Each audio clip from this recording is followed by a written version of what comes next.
ketiga, ra'aitu kullaman ma'ahu syai'un lahu qimah yahfazuhu. Tuh, saya hafal, Pak.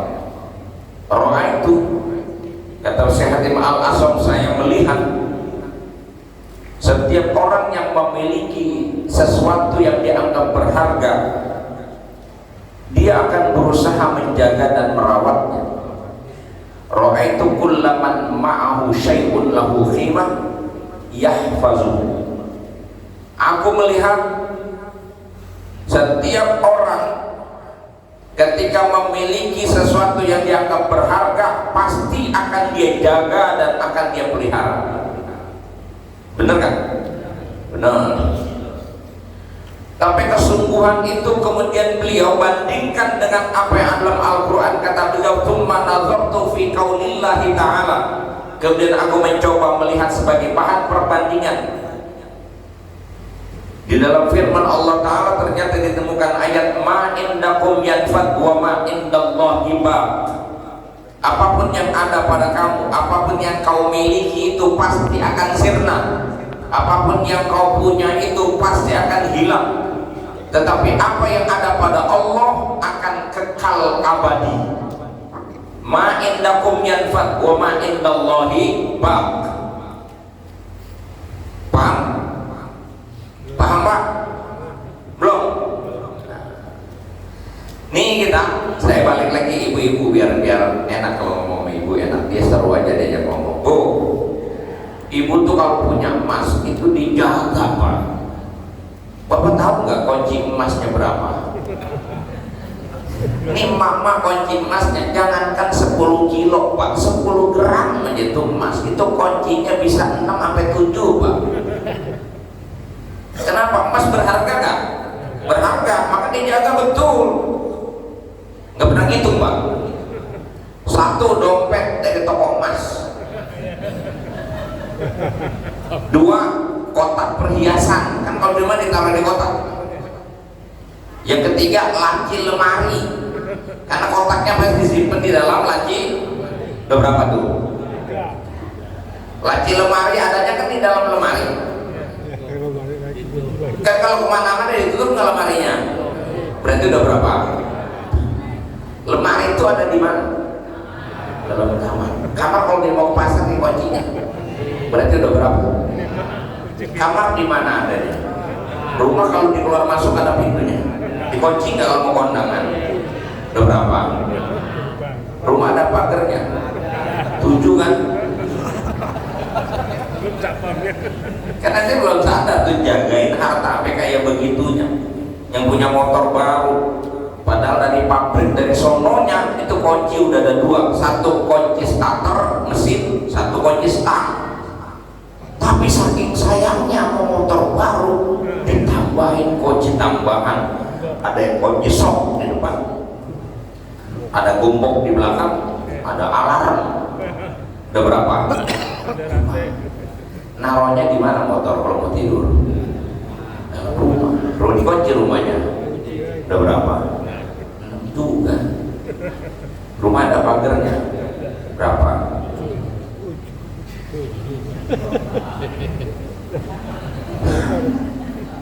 Pokoknya orang kalau punya apa aja, kalau dia nggak berharga pasti dijagain. Supaya apa? Supaya nggak hilang. Logis nggak itu? Logis. Tapi kadang keterlaluan kita, Pak. Allah udah ingatkan, sepinter apapun kau simpan hartamu, kepemilikanmu di dunia ini cuma sementara.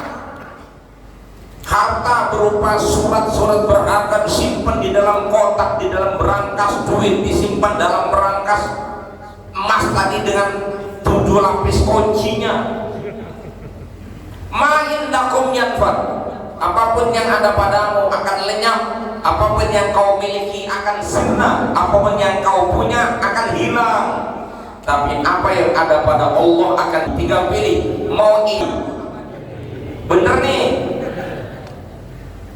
Maka kita belajar dari Syekh Hatim Al-Asam di sini. Kata beliau, begitu saya melihat ayat ini, maka kullama waqa'a li syai'un lahu qimah Manakala saya memiliki sesuatu yang saya anggap berharga, nggak perlu saya kunci, saya jagain mati-matian. Cukup wajjahtuhu ilallah, aku persembahkan yang aku cintai dan aku suka itu kepada Allah, liyakuna baqiyan li indallah, supaya apa yang aku punya itu kekal abadi untukku selamanya di sisi Allah. Karena aku sudah dititipkan kepada Allah. Kalau dititipin di bank pasti akan diambil anak istri kita. Kalau kita simpan di rumah bisa dimaling, tapi kalau nyimpennya sama Allah nggak akan pernah hilang. Jangan melotot Pak Serem. Saya ngajak Bapak mikir. Kira-kira begitu, masuk akal. Jadi buat apa sekarang ibu nyimpen emas di rumah? Kalau ibu sayang sama emas ibu dan ibu nggak mau berpisah dengan emas ibu, jangan disimpan di rumah.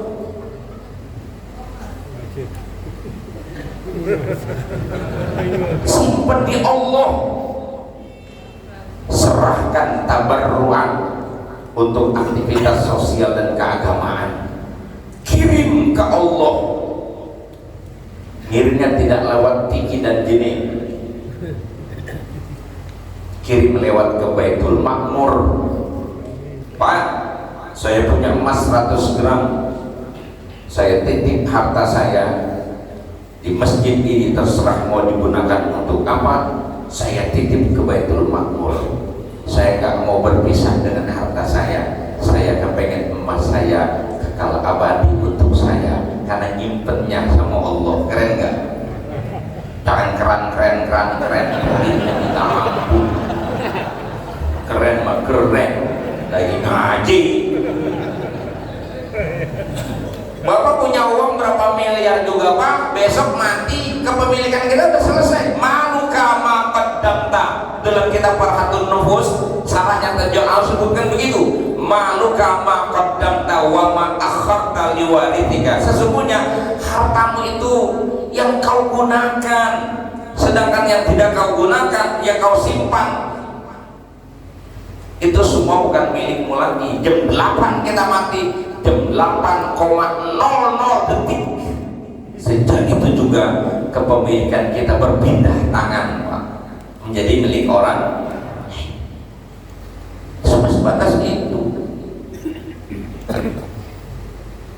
Maka kalau kita benar-benar cerdas hidup sesuai dengan Quran, kata Allah, apapun yang kau miliki akan lepas, akan hilang, tapi apa yang ada pada Allah akan abadi. Jadi kalau kepengen semua ini milik kita, tetap menjadi milik kita, jangan dimiliki, jangan disimpan di dunia, kirim ke akhirat. Lewat siapa? Lewat lembaga-lembaga atau orang-orang kita, fakir miskin, janda jompo ya, jangan montok, janda jompo, fakir miskin, panti asuhan, masjid, pesantren, butuh anggaran kan? Ke situ titiknya, itu nggak bisa diambil lagi. Kayak tadi itu emas ibu dibuat kawin lagi kan, sama suaminya. Ya karena ibu jaga di rumah, nyaroknya coba kirim ke akhirat. Ketemu nggak nanti di sana? Ketemu nggak? Maka kalau ibu-ibu cerdas itu pasti begitu, dia akan simpan emasnya di rumah. Bapak-bapak cerdas juga begitu, dia nggak akan simpan surat-surat berharganya di rumah, dia kirim. Ini diwakafkan sekian hektar, wakaf buat pesantren, ini buat panti asuhan. Itu baru keren. Bapak bilang apa? Tapi kan anak-anak saya Pak, ya tinggalin buat anak, tapi hidup jangan buat anak semua. Anak bapaknya belum tentu ingat bapak enggak.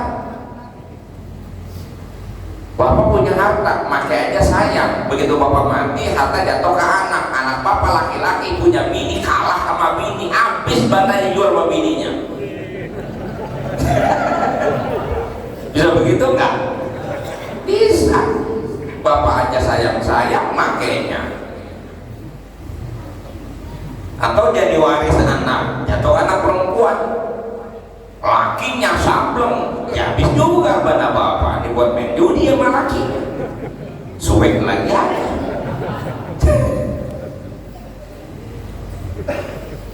Makanya jangan semua anak kita uruskan, kita tanggung jawab. Tapi kita pun harus punya, jangan semuanya buat anak. Bodoh bener Pak, punya uang banyak, tanah hektaran, semua buat anak. Emang anak mau buat apa buat kita? Belum tentu begitu kita mati dia ingat sama kita tuh anak, betul. Saya jadi ngomel begini ngapain nih?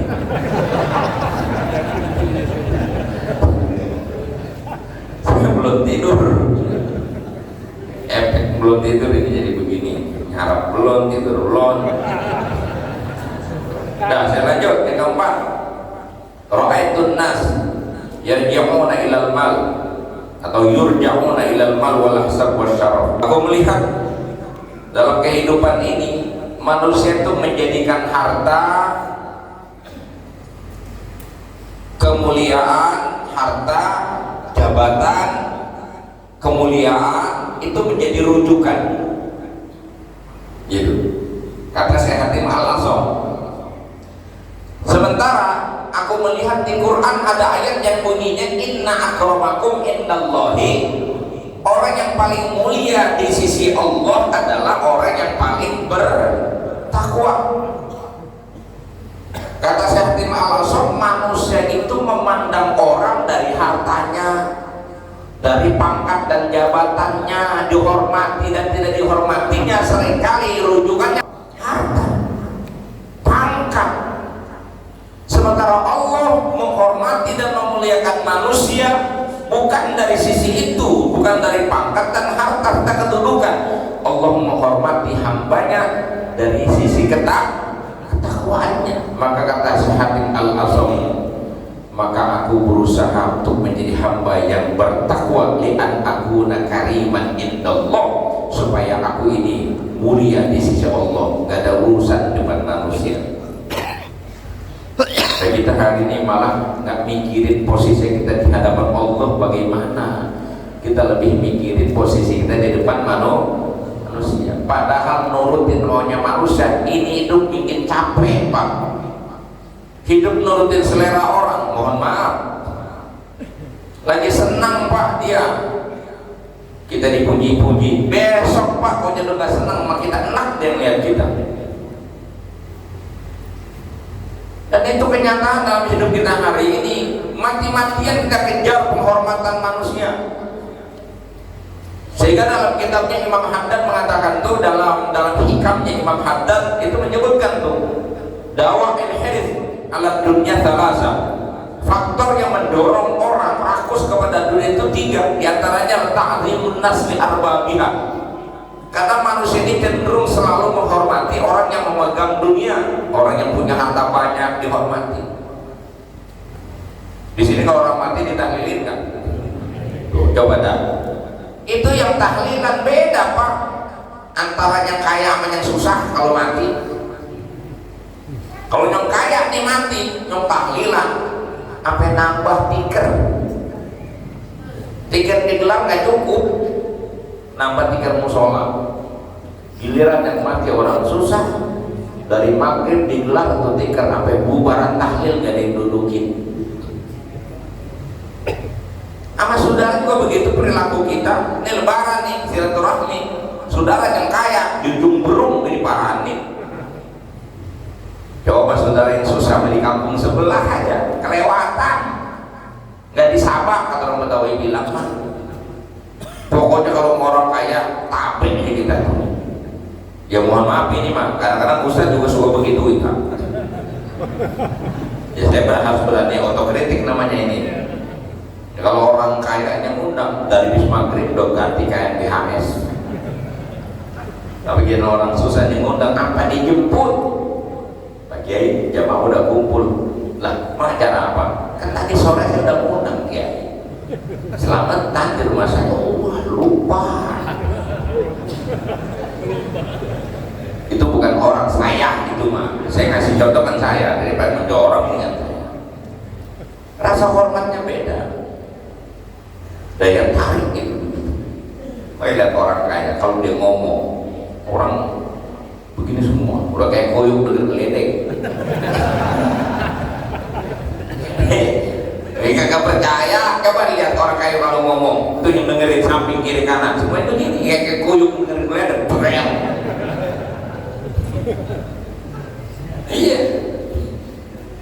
Kalau ini ngomong orang, kalau orang susah dia ngomong sambil melengos sambil tinggal begini. Orang kaya kalau ngomong jangankan bener, bohongnya aja orang percaya. Tapi orang susah kadang ngomong udah bener banget masih dilakuin. Makanya kalau susah jangan banyak ngomong dah. Hidup aku udah tahu diri dah. Mati-mati yang ngomong sampai bau susah. Kagak belum duit mah Pak. Jangan dihargain hari ini. Real gak saya ngomong ini? Pejabat juga begitu. Mohon maaf kadang-kadang kiai mau pejabat kalah pamor. Ustadz ya paling kalau mau imamin dihargai, mau ngajar dihargai. Tapi begitu datang camat, datang lurah, datang bupati, ya nggak dicari Ustadz. Tuh suek lagi aja. Dunia tuh pandang. Padahal cara pandang begitu bener apa enggak Pak? Ya nggak bener. Kalau di Quran mandang orang itu ketakuannya, maka kita menggunakan jendela pandangnya Allah. Allah memandang orang dari ketakwaannya, maka kita pun menghormati mengayomi orang harus dari sisi ketakwaannya. Kita hargai, hati-hati. Kalau doanya mustajab gimana?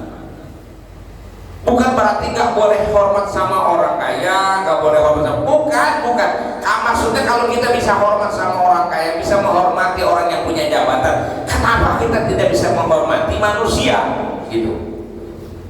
Orang miskin kan manusia, orang kaya juga manusia. Kalau Anda bisa menghormati orang kaya, kenapa Anda tidak bisa menghormati orang miskin? Kenapa ketika bisa menghargai pejabat kita tidak bisa menghargai rakyat? Kan itu yang harus kita gugat pada diri kita. Paham Pak?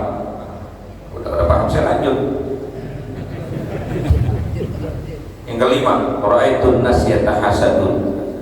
Aku melihat manusia saling mendengki satu sama lain. Di mana-mana ada banyak orang nggak nyaman dengan nasib orang. Jangan anggap gampang tuh urusan nasib Pak. Apalagi hidup kita kadang-kadang suka sibuk sama nasib orang. Padahal daripada nyibukin nasib orang, mendingan pikirin nasib sendiri kan. Tapi kita suka sibuk sama nasib orang. Itu kita tuh. Tetangga makan bandeng dia ketulangan. Tetangga beli motor NMAX dia beli Paramek. Orang nempatin rumah baru dia nempatin rumah sakit. Ada yang begitu ada. Itu apa namanya itu? Hasud. Tahu hasud? Dengki. Tahu dengki? Iri. Tahu iri? Hasud. Itu kata saya, hati manusia kau suka dengki nasib orang lain. Apakah ada pijakan teologisnya, ada dalil teologisnya yang bisa menjadi pijakan bahwa apa yang kita lakukan itu benar? Kata saya, dan Allah mengatakan, aku coba melihat dalam Al-Quran, ternyata dalam surah Az-Zukhruf ada ayat yang bunyinya, nahnu qasamna bainahum ma'isyatahum fil hayatid dunya. Kami yang membagi jatah kehidupan, kami yang membagi, atau nahnu qasamna, kami yang membagi ma'isyatahum, jalan-jalan hidup manusia. Ini semua kita sudah diberikan oleh Allah skill yang berbeda, kemampuan yang berbeda, talenta, bakat yang berbeda, chance, kesempatan yang berbeda. Allah tempatkan kita pada posisi kita masing-masing. Allah kasih kepada kita semua potensi dan ada given Tuhan, sehingga itu menjadi memang karunia Tuhan. Maka orang yang ahli pertanian dia nggak akan bisa dagang, yang dagang nggak bisa pertanian. Ya ada pemberian Tuhan di sana. Saya di sini di depan ngajar. Saya diajak bertani nggak bisa Pak, tangan saya nggak bisa megang pacul. Saya cuma megang bolpen bisa, megang pacul nggak kuat saya, padahal bapak saya petani juga. Sudah given dari Allah, itu Allah yang nyata. Jadi maksudnya nasib ini Allah sudah goreskan masing-masing. Di sana punya kalimatnya rufi'atil aqlam wa jaffatis suhuf. Kolam untuk menuliskan nasib manusia itu sudah diangkat, tulisannya sudah kering, maksudnya nggak akan berubah dari takdir Tuhan. Jadi nggak usah sibuk apa nasib orang lain. Ngapain kita dengki sedengki-dengkinya, bisa ketukar dan nasib kita. Terus ngapain yang dengki? Coba tanya. Kita dengki ini Pak sama nasib orang, kita nggak seneng sama nasib orang. Emang dengan cara itu hidup kita bisa berubah, tukeran nasib gitu bisa? Kagak, kan nyusahin pengen awak. Makanya orang dengki susah bahagia. Bagaimana mau bahagia, mau tidur mikirin nasib orang, bangun tidur mikirin nasib orang, akhirnya makan kagak enak, tidur kagak nyenyak, badannya kurus. Tuh lihat yang kurus kiri kanan, coba mereka. Enggak kan? Bukan jangan-jangan dengki, ya enggak juga Pak. Emang potongan bodinya, bodi kurus, ini masakan 5 piring sehari udah kurus aja. Ini yang dengki itu, jadi tidak dibenarkan. Tapi mohon maaf ini Pak, ini penyakit nempel di kita semua ini. Beneran.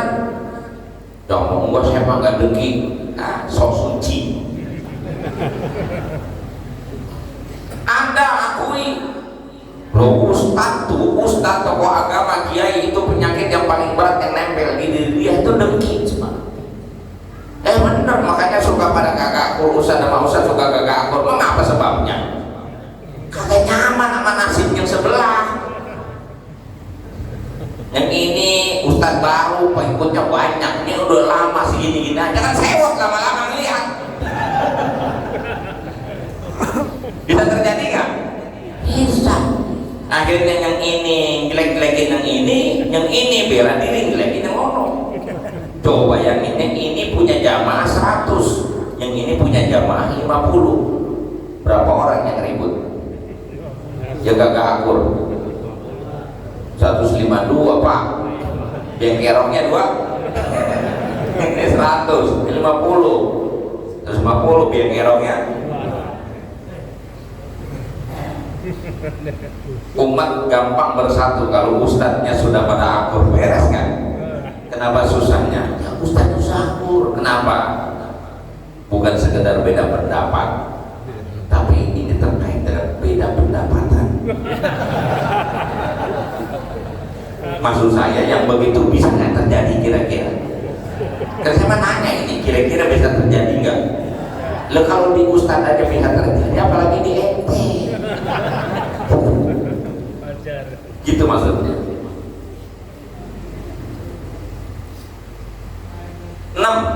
7.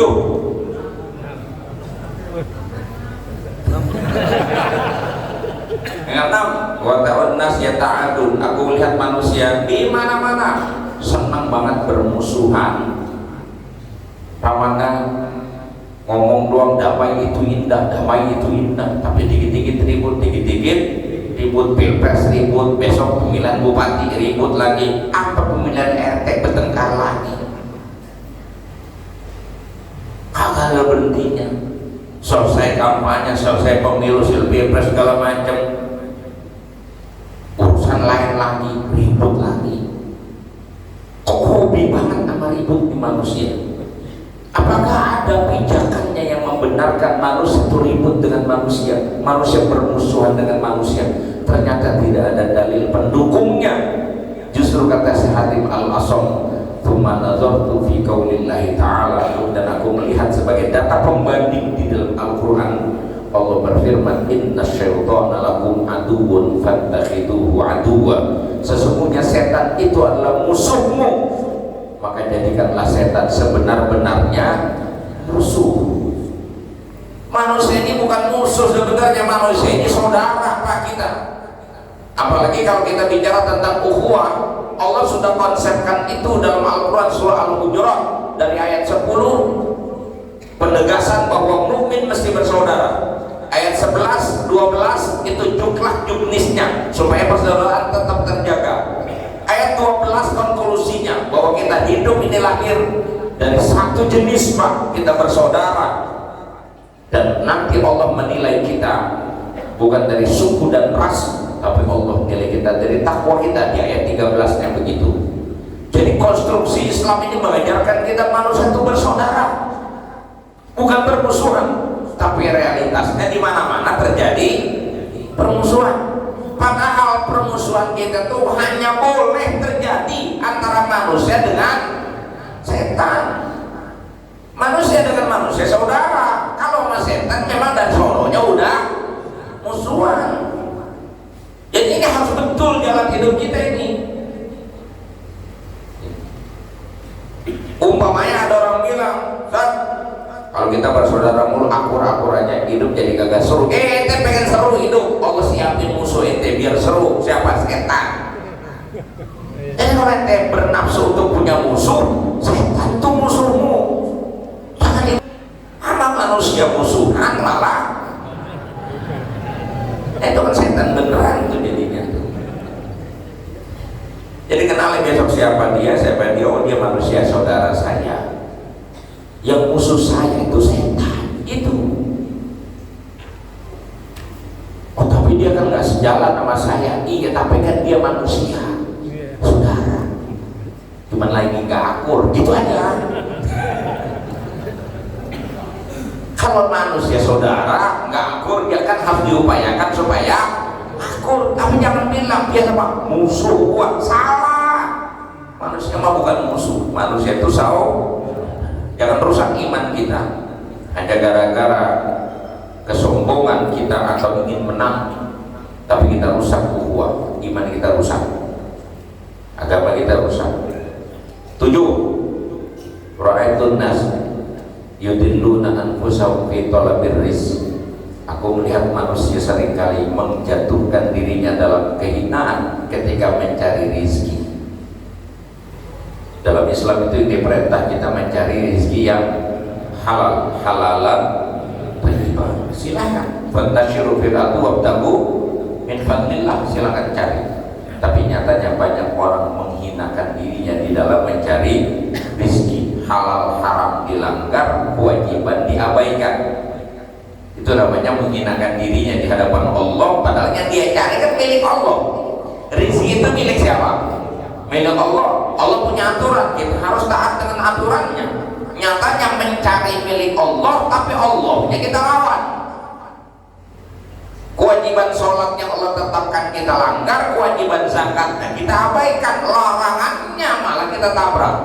Berarti kan telah menjatuhkan diri kita di dalam kehinaan. Kata apa? Kata sehatin, apa dengan cara kayak begini saja manusia bisa mencari rezeki? Ternyata tidak. Kita nih mati-matian mencari rezeki di muka bumi ini sampai bersaing sana, tonjok yang di atas, sikut yang di samping, gencing yang di bawah, merampas milik orang, mengambil milik orang, mengklaim punya orang. Padahal kata Nabi, siapapun ma'aman akhadha shibran minal ard tawaqahullahu bisab'in aradin. Siapa orang yang mengambil milik orang lain, shibran atau shibron, satu jengkal, ya patok bapak pindahin sejengkal gitu, tawaqahullahu bisab'in aradin. Nanti dari kiamat Allah akan kalungkan di lehernya itu 7 lapis bumi. Bayangkan Pak, sejengkal. Kata dia, sejengkal doang sih Ustaz, masa nggak dimaklumin? Tuhan kejem amat. Tuhan maka kejem, lu yang nggak tahu diri. Gitunya sejengkal sini, sononya 200 meter. Sononya itu masih keukur, dalamnya ini masalahnya dalamnya. Sama kayak orang dagang 1 kilo nyolok 1 on, kan ringan banget 1 on. Ya, tapi kalau dia paling nimbangnya 100 kilo, 200 kilo, dagangnya 30 tahun, Dia kagak ngitung berapa ton nyolongnya. Itu akan dikalungkan begitu kata Nabi. Itu pelanggar hukum Allah jadi hina kita. Loh hari ini Pak, bukan lagi 1 jengkal Pak, laut dipatok, laut dikapling, terkedepan mangin. Ini manusia tuh sampai kayak begitu. Yang pintar melacurkan intelektualitasnya, yang tampan, yang cantik melacurkan kecantikannya, dan seterusnya. Itu sebut menghinakan dirinya kepada Allah. Sementara Allah bicara dalam Al-Quran, wa ma min dabbatin fil ardi illa 'ala Allahi rizquha. Tidak ada makhluk melata di muka bumi ini kecuali Allah sudah jaminkan rizkinya, tanpa perlu kita melacurkan diri, tanpa perlu melanggar aturan, tanpa perlu mengambil yang haram. Allah sudah tentukan rizki kita masing-masing. Yakin kan? Yakin kan? Ya sudah, kalau yakin banget insya Allah jujur, nyari duit, nyari silakan. Oh, dunia dicari silakan, tapi dengan aturan. Kalau ngaji begini mah ya yakin benar, mantap. Trek 1 timbangan takaran, jangan-jangan timbangan diganjel pakai karet, takaran ditonjok dari bawah. Itu begitu. Itu namanya menghinakan diri di hadapan Allah. Dan kenapa juga kita hanya fokus rezeki itu di bumi ini, padahal di ayat lain kata Allah, wa fis samai rizqukum wa ma tu'adun. Rizkimu itu di langit, waktu sudah termaktub. Jadi walaupun kita sungsang sumbal jungkir balik kaki buat pala-pala buat kaki siang banting tulang malam banting bini, kalau memang bukan bagian kita, sampai budek sariawan gak bakalan dapet. Percaya tuh? Percaya nggak? Banyak orang udah nyari sungsang sumbal tidak dapat elpas. Emang bukan punya dia, atau boleh jadi sekedar dia miliki tapi tidak menjadi rezeki bagi dia. Nah, ini makanya ada banyak orang yang punya milik banyak, miliknya banyak, tapi rezekinya sedikit. Ada yang miliknya dikit, rezekinya banyak. Mau contoh? Orang hartanya banyak, tapi penyakitnya juga banyak. Maka berarti rezekinya sempit. Kenapa? Makan durian nggak boleh, makan sate kambing nggak boleh, makan emping meninjau nggak boleh, makan nasi karena kencing manis ditakar sebokor nggak boleh nambah. Kan berarti rezekinya sedikit bener, uangnya miliaran, ini nggak boleh, itu nggak boleh, makan nasi sepiring, daging kagak boleh, bolehnya kentang, sate kagak boleh, bolehnya timun rebus. Miliknya banyak tapi rezekinya sedikit. Ada sedikit tapi rezekinya banyak. Siapa? Orang susah. Miliknya dikit tapi makan apa aja serba boleh, gak ada pantangan. Orang susah kan gak ada pantangan hidup, makan apa juga boleh. Orang susah mah Pak, nah gak pakai pantang. Coba lah, kenali teman-teman kita yang biasanya mantang tuh orang-orang kaya mulu. Yang orang susah mah gak ada pantangan Pak, bebas. Sikat, durian oke, sate oke, emping oke. Makan gak pakai ditakar, dia kalau bakul belum terguling belum berhenti. Iya bener. Kenapa orang susah gak ada pantangan? Karena orang susah gak tahu penyakitnya apa. Karena orang susah gak pakai cek apa. Ya suka jendera cek up. Orang kaya gak boleh batuk dikit cek up. Orang susah mah kalau menunjukkan di balai pulang berobat. Makanya aman. Dia rezekinya miliknya dikit tapi rezekinya. Terserah nggak ente mau pilih yang mana. Nah yang terakhir yang ke-8, Ra'aitun nas yatawakkaluna ala sina'atihim wa tijaratihim wa sihhati abdanihim. Kata Syekh Hatim, aku memperhatikan manusia hidup ini lebih mengandalkan kemampuan dirinya, lebih mengandalkan kemampuan produktivitasnya, bisnisnya, mengandalkan kesehatan badannya. Padahal kata Syekh Hatim Al-Asam, Al-Quran sudah bicara, wa 'alallah falyatawakkalul mu'minun.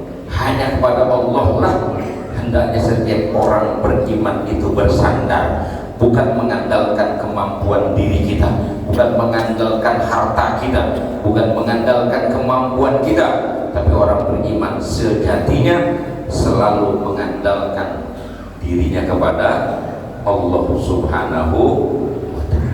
Jelas Pak? Udah jelas, terima kasih, mohon maaf. Segitu. Langsung tutup. Kepada jemaah